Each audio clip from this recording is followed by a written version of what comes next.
Welcome to Veterans Creed, the channel where bravery, sacrifice, and honor come alive. Here, we share the untold stories of heroes, the lessons of courage, and the spirit that defines true veterans. Hit that subscribe button and join us as we honor the legends and uncover the stories that... The hangar doors groaned as they rolled open, letting in a slice of early morning light that cut across the concrete floor like a blade.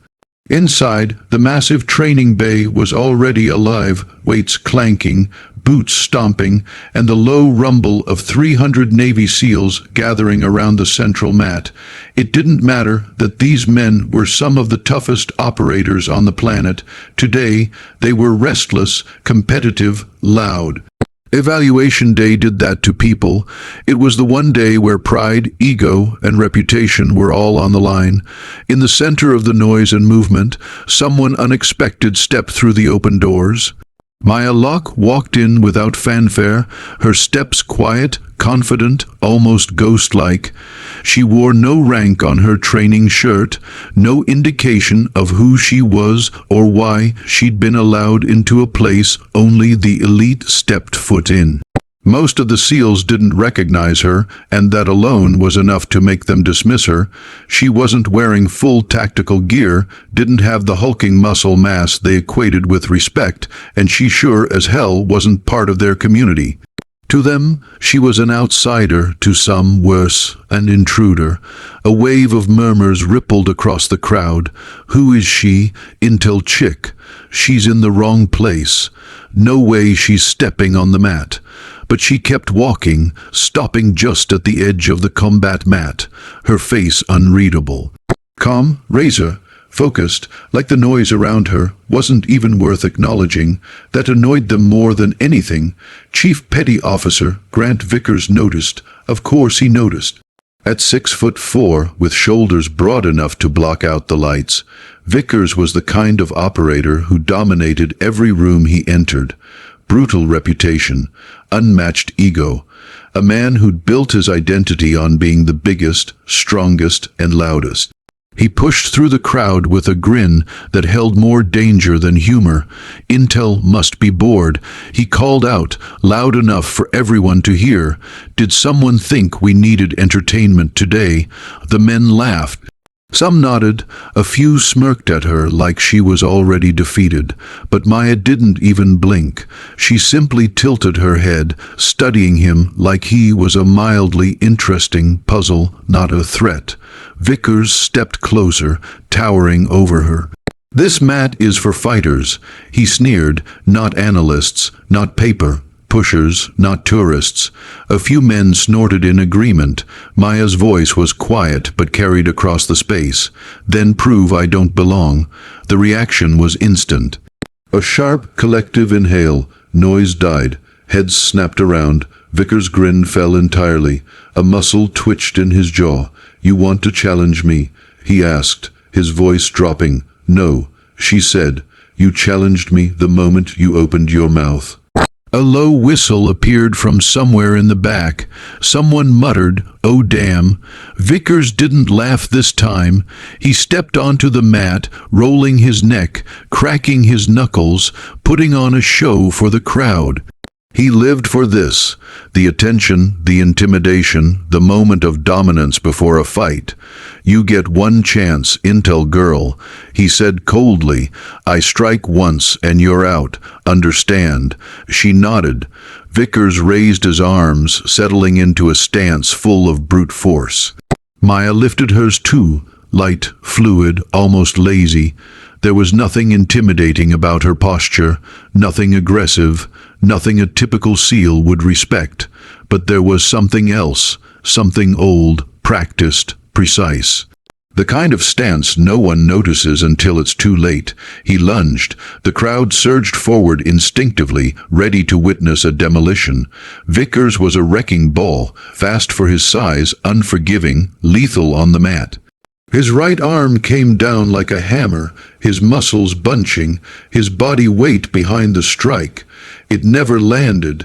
In a movement so smooth it barely looked real, Maya stepped aside, her hands gliding across his arm. A pivot of her hips, a twist of her wrist crack. The sound echoed across the hangar like a breaking branch. Vickers dropped, screaming, his arm twisted at an angle no arm should ever be. The crowd froze. No one moved, no one breathed. Maya held him for a moment, almost gently, before letting go and stepping back. Her face didn't gloat, didn't smirk, didn't apologize. She simply looked down at the man who'd underestimated her. "You shouldn't try to strike someone," she said quietly, "when you don't understand what they're capable of." The hangar remained dead silent. 300 men, warriors, elite, feared around the world, stood in complete shock, staring at the woman who had just shattered their assumptions in a single, flawless motion. For several heavy, stunned seconds, the only sound in the massive hangar was Vickers' ragged breathing as he cradled his broken arm. 300 Navy SEALs, men who had seen real war, real chaos, real horror, stood frozen in place, as if their brains were struggling to process a reality that shouldn't exist. A woman, an analyst. A quiet, unassuming figure who had walked in like she was there to deliver a file, had just dismantled one of their strongest operators with a single move. It was impossible, unbelievable, and yet undeniable. The ring of SEALs slowly loosened as whispers rose like wind moving through steel rafters. "What the hell was that? She didn't even try. Did you see that? That wasn't self-defense. That was something else. Nobody moves like that unless..." No one finished the sentence. Vickers, pale and sweating, stared up at her as if seeing her for the first time. There was no arrogance left, only shock and humiliation tangled with something unexpected. "Respect, you broke my arm," he whispered hoarsely. "You attempted to strike with full force." Maya replied calmly. "I redirected the force you gave me." Her voice wasn't proud or mocking. It was matter of fact, like she was explaining a chart or a weather pattern. That only made the moment more unsettling. 3 medics pushed their way through the crowd and lifted Vickers carefully. He winced but never took his eyes off her. As they carried him out, the crowd parted silently. But Maya wasn't looking at them. She was retrieving her jacket from a bench near the wall. She lifted it casually, rolling it over her arm, but the sleeve of her training shirt rose slightly with the movement. Just a couple inches, it was all it took. The older SEALs, the ones who'd been around for black missions, off-books deployments, units that didn't officially exist, froze in place. On her forearm, positioned exactly where it could be hidden with a sleeve and shown only to those who understood, was a tattoo, a trident, but not the iconic golden Navy SEAL trident they all wore with pride.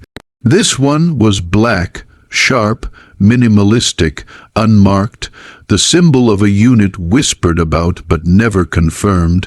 A few younger SEALs frowned in confusion. "What's that?" "Looks like a SEAL trident but different. Some kind of variation." The older men knew better. One veteran SEAL, broad-shouldered, graying at the temples, breathed out, barely audible, "No, no way, that's a ghost trident." Another veteran replied, voice tight, "Ghost units were shut down years ago." Officially, someone muttered. Suddenly, the hangar wasn't just quiet. It was reverent. The younger men looked around, trying to understand why their hardened instructors suddenly looked like they were standing in the presence of a legend. Then the heavy steel door on the far end slammed open. Captain Elias Ward walked in, clipboard in hand, fully prepared to chew someone out for the commotion. Until he saw her, he froze mid-step. The clipboard slipped from his hand and clattered to the floor. Maya, he said, voice soft but trembling with recognition. 300 heads pivoted instantly. He walked toward her slowly, like approaching a memory he wasn't sure was real. Locke, he whispered again, I didn't know you were back. Her face softened slightly. Just for intel updates, nothing more. Ward exhaled a breath that sounded like it held 10 years of stories behind it. I never thought I'd see you on this mat again. The SEALs were stunned. Their captain, one of the toughest men they'd ever served under, was speaking to her with something dangerously close to awe. One SEAL dared to ask, Sir, you know her? Ward looked at him like the question itself was absurd. Know her, he repeated. Then he turned to the room. This woman trained operators you admire. She designed techniques we still use. She ran missions you'll never hear about, missions that kept half this command alive. He swallowed. Including me. A ripple of disbelief surged through the crowd. Vickers, leaning against the medics in the doorway, whispered, What you? It was she in. Ward hesitated only a second, the one no longer on record. He said, And the one you pray you never cross.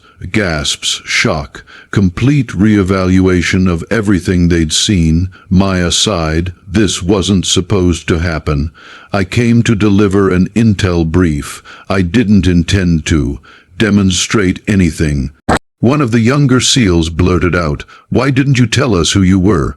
Maya met his gaze evenly, Because you didn't ask.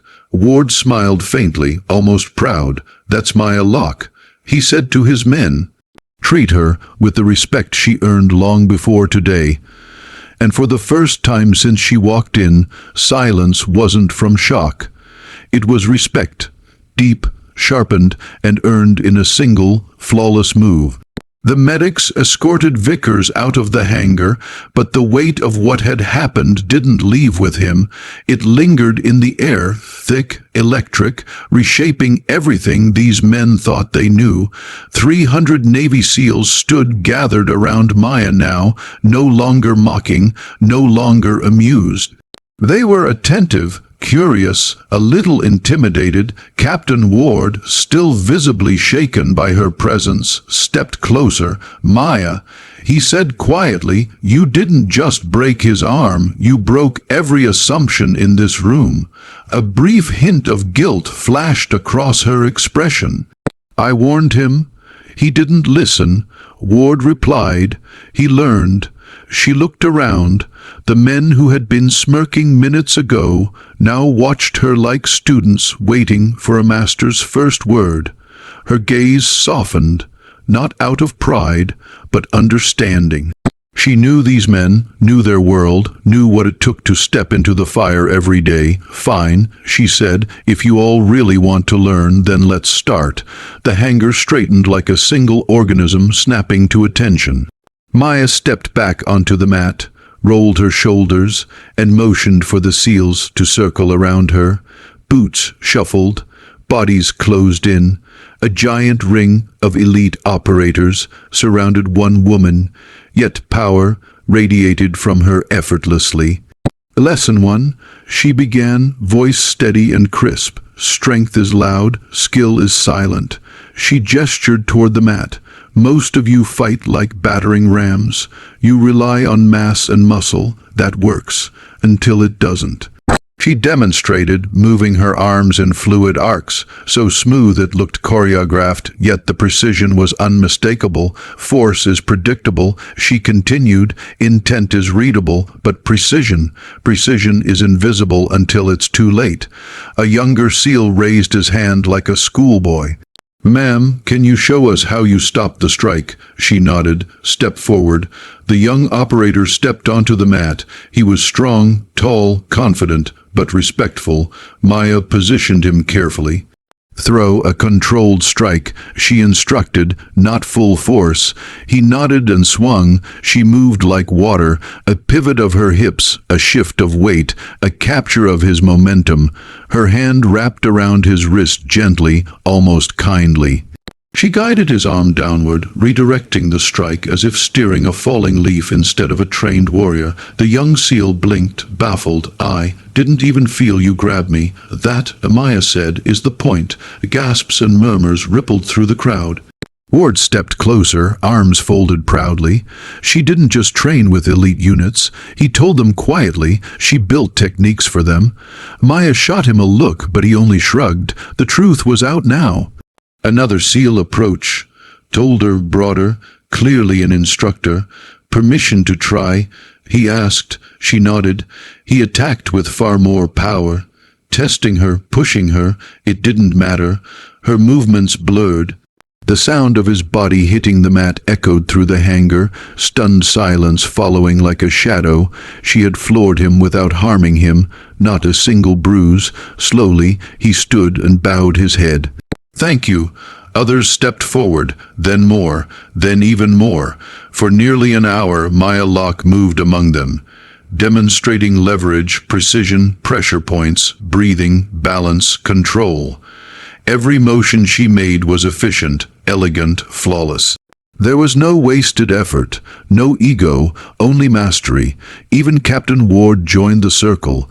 A few SEALs nudged each other, amused. Hell no, the captain's actually stepping in.